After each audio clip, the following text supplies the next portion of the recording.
अंतर्राष्ट्रीय मीडिया में एक खबर की चर्चा इन दिनों तेजी से हो रही है। वो खबर यह है कि अमेरिका गल्फ कंट्रीज से अपने सैनिकों को बड़ी तादाद में हटा सकता है। अब आप सोच रहे होंगे कि आखिर इसके पीछे की हकीकत क्या है या ऐसा कैसे हुआ। आज के इस वीडियो में हम इसी पर बात करने वाले हैं। नमस्कार, मेरा नाम हेमंत कुमार है और आज हम ईरान अमेरिका युद्ध के बीच की सबसे बड़ी खबर ये कि अमेरिका गल्फ कंट्रीज से अपने सैनिक क्यों हटा रहा है, इसके पीछे की वजह क्या है, इस पर बात कर रहे हैं। क्योंकि ईरान के साथ युद्ध के बाद अमेरिका अब फारस की खाड़ी यानी कि गल्फ में अपनी सैन्य मौजूदगी कम करने पर विचार कर रहा है। वाशिंगटन पोस्ट की रिपोर्ट के मुताबिक पेंटागन ये समीक्षा कर रहा है कि क्या अब गल्फ देशों में पहले जितने अमेरिकी सैनिक रखने की ज़रूरत है। इसकी बड़ी वजह यह है कि युद्ध में अमेरिकी सैन्य ठिकानों को भारी नुकसान पहुंचा है। अंतर्राष्ट्रीय मीडिया की रिपोर्ट के मुताबिक इस दौरान 200 से ज़्यादा अमेरिकी सैन्य सुविधाएं क्षतिग्रस्त या तबाह हुई हैं। ये सच्चाई है। फिलहाल अमेरिका जॉर्डन से लेकर के ओमान तक फैले अपने करीब 20 सैन्य ठिकानों पर लगभग 40,000 सैनिक तैनात रखता है। इस वीडियो में आगे विस्तार से हम बताएंगे कि आखिर ये अमेरिका के गल्फ में सैन्य ठिकाने कहाँ कहाँ हैं।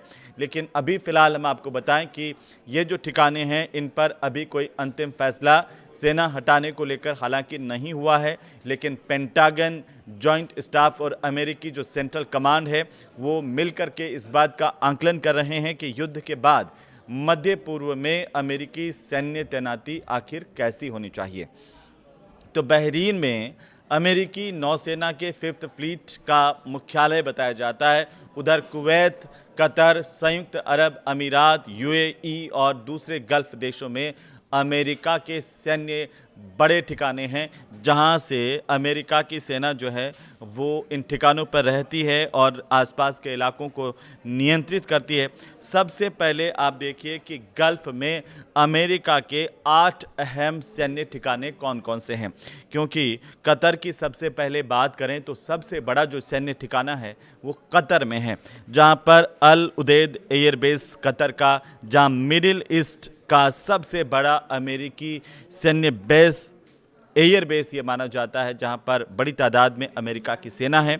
साथ ही साथ अगर अमेरिका के सैन्य ठिकानों की बात में जिक्र करें तो दूसरा नंबर का सबसे बड़ा सैन्य ठिकाना है नेवल सपोर्ट एक्टिविटी बहरीन का। यहां से क्या होता है, 5th फ्लीट का ये हेडक्वार्टर है। जैसे मैंने आपको बताया था, यहां बड़ी तादाद में अमेरिकी सेना की मौजूदगी होती है। इसके अलावा एक ठिकाना कुवैत में है, कैंप अरिफजान, जहां पर अमेरिकी सेना का लॉजिस्टिक बेस है। और इसके अलावा अगर आप देखेंगे तो कुवैत में ही दूसरा सैन्य अमेरिकी अड्डा जिसे अली अल सलेम एयरबेस कहते हैं, और यहां पर दरअसल अमेरिकी लड़ाकू विमानों का एक बड़ा ठिकाना ये माना जाता है। बड़ी तादाद में अमेरिका के लड़ाकू विमान यहाँ पर कुवैत में तैनात होते हैं। इसके अलावा जो 5वां सबसे बड़ा सैन्य बेस है अमेरिका का, वो अगर आप देखें तो यूएई में है, जिसे अल दफरा एयरबेस के नाम से जाना जाता है। यहाँ पर निगरानी और लड़ाकू विमान दोनों यहाँ पर जो है बेस है, दोनों का काम यहाँ पर होता है। इसके अलावा प्रिंस सुल्तान एयरबेस है सऊदी अरब का, वो भी बड़ा ठिकाना है अमेरिका के सैन्य अड्डों में। इसके अलावा अगर आप जॉर्डन में देखेंगे तो यहाँ पर मुवाफ़क़ सल्ती एयरबेस है, और ये मुवाफ़क़ सल्ती एयरबेस जहाँ है अमेरिकी सैन्य अभियानों का ठिकाना है। जितने भी अमेरिकी सैन्य अभियान हैं वो यहाँ से संचालित किए जाते हैं। तो जाहिर सी बात है कि एक बड़ी सेना यहाँ पर अमेरिका की रहती है हरदम। इसके अलावा ओमान का भी जो सैन्य ठिकाना है अमेरिका का, वो बड़ा ठिकाना है, जहाँ पर आप देखेंगे कि मसीरा या डुकुम इसे कहते हैं, ओमान में है। यहाँ से अरब सागर तक एक रणनीतिक पहुँच जो है अमेरिका की बनती है। तो अमेरिका कई दशकों से इन सैन्य ठिकानों के ज़रिए मिडिल ईस्ट में अपने सैन्य अभियान चलाता रहा है और इलाके के सहयोगी देशों की सुरक्षा में मदद भी करता रहा है। यानी कि ईरान के जितने हमले हुए उसके बाद क्या अमेरिका ने अपनी रणनीति बदल दी है, इसे लेकर कई सवाल हैं और चर्चाएं भी हैं। ईरान के साथ युद्ध के दौरान अमेरिका के कई सैन्य ठिकाने मिसाइल और ड्रोन हमलों की जद में आ गए। मार्च में कुवैत में एक सैन्य ठिकाने पर आप सब ने सुना होगा कि हमले में 6 अमेरिकी सैनिकों की मौत हुई थी। एक रिपोर्ट के मुताबिक युद्ध में 200 से ज़्यादा अमेरिका के सैनिक अमेरिकी मिलिट्री फैसिलिटीज़ को नुकसान पहुंचा और इस दौरान कुल मिलाकर के 18 अमेरिकी सैनिकों की मौत होने की जानकारी अंतर्राष्ट्रीय मीडिया में भी आई। वहीं ईरान के हमलों से बचाव के लिए अमेरिकी सेना को 1000 से ज़्यादा एयर डिफेंस इंटरसेप्टर मिसाइलें दागनी पड़ी। इससे पैट्रियट और थार जैसे जो एयर डिफेंस सिस्टम है अमेरिका के, उनके मिसाइल भंडार पर दबाव बढ़ गया। कहा यह भी गया कि अमेरिका के पास थार के ये जो मिसाइल सिस्टम है उसमें भारी कमी आई है। अमेरिकी सैन्य अधिकारी ये मान रहे हैं कि भविष्य में अगर इस तरह के हमले होते हैं या इस तरह के हमलों का खतरा होता है, उसको कम करने के लिए सैनिकों और सैन्य उपकरणों की तैनाती पर उसे दोबारा विचार करना चाहिए। ये ज़रूरी भी है। सैनिकों को दूसरी जगह पर भेजने पर अमेरिका विचार कर रहा है। ये जो सब कुछ हुआ है वो दरअसल जो ईरान का युद्ध है उसकी वजह से हुआ। और इस वक्त अगर आप देखेंगे तो पेंटागन में इस समय कई प्रस्तावों पर चर्चा चल रही है। पेंटागन में क्या बातचीत हो रही है इन्हें लेकर के इस पर अलग अलग राय है लोगों की, जिनमें गल्फ देशों से कुछ सैनिक और सैन्य उपकरणों को जॉर्डन, इजराइल या सऊदी अरब के रेड सी यानी कि लाल सागर के तट के करीब तैनात करने का सुझाव भी दिया गया है। अधिकारियों का यह मानना है कि इस इलाके से ईरान की सीधी मिसाइल और ड्रोन पहुँच से अपेक्षाकृत ज़्यादा सुरक्षित हो सकते हैं। अंतर्राष्ट्रीय मीडिया की रिपोर्ट के मुताबिक हम देखें तो सैनिकों की तैनाती को लेकर ट्रंप सरकार के भीतर भी अलग अलग राय हैं, अलग अलग मत हैं, अलग अलग चर्चाएं हैं। एक पक्ष ऐसा है यहाँ पर ट्रंप सरकार में जो ये चाहता है कि अमेरिका मिडिल ईस्ट में अपनी सैन्य मौजूदगी को कम करें और संसाधनों का ज़्यादा से ज़्यादा जो इस्तेमाल है वो घरेलू सुरक्षा और चीन से मुकाबले पर किया जाना चाहिए। तो दूसरा पक्ष क्या कह रहा है? दूसरा पक्ष ये मान रहा है कि गल्फ देशों और इजराइल में मजबूत अमेरिकी सैन्य मौजूदगी को बनाए रखना बहुत ज़रूरी है ताकि इलाके में अमेरिका का प्रभाव जो है वो कायम रह सके। इजराइल में दरअसल सैन्य मौजूदगी को बढ़ाने का भी प्रस्ताव सामने आ रहा है। एक प्रस्ताव ऐसा आया जिसमें कुवैत समेत कुछ गल्फ देशों से सैनिकों और सैन्य उपकरणों को इजराइल के ओवदा के एयरबेस पर भेजने की बात भी कही गई। हालांकि इस प्रस्ताव का प्रशासन के भीतर भी विरोध हो रहा है। कुछ अधिकारियों का ये कहना है कि इजराइल में अमेरिकी सैन्य मौजूदगी के बढ़ने से संवेदनशील खुफिया जानकारी की सुरक्षा पर खतरा बढ़ सकता है।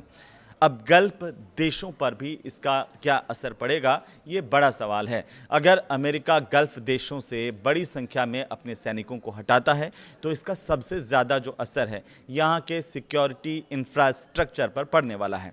साथ ही पूरे मिडिल ईस्ट के सुरक्षा समीकरण भी इससे बदल सकते हैं।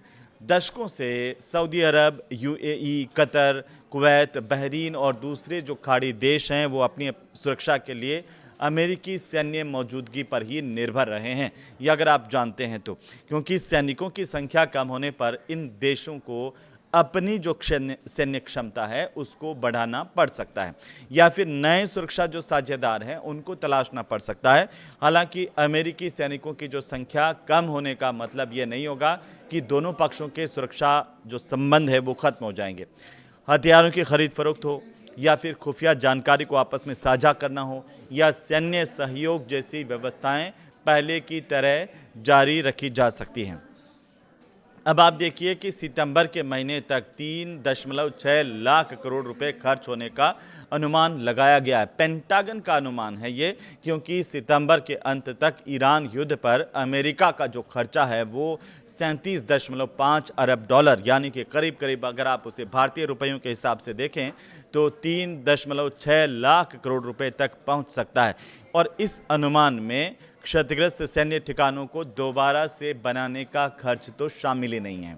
और इसीलिए अमेरिका अब सिर्फ उनकी मरम्मत पर नहीं बल्कि ये भी तय कर रहा है कि जो तमाम ठिकाने हैं सभी ठिकानों को पहले की जगह पर फिर से बनाया जाए या फिर कुछ को दूसरी जगह शिफ्ट कर दिया जाए जो ज़्यादा सुरक्षित हो सकते हैं।